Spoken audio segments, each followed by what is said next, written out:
ஆண்டவன் துணை இருந்தால்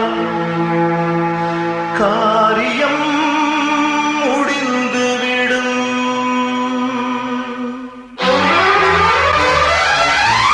கங்கை கரையில் அடியவர் கூட்டம் கண்ணனை தேடும் கண்களில் வாட்டம்.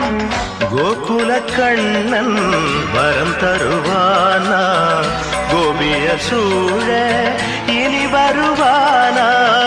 கங்கை கரையில் அடியவர் கூட்டம் கண்ணனை தேடும் கண்களில் வாட்டம். கோகுல கண்ணன் வரம் தருவானா?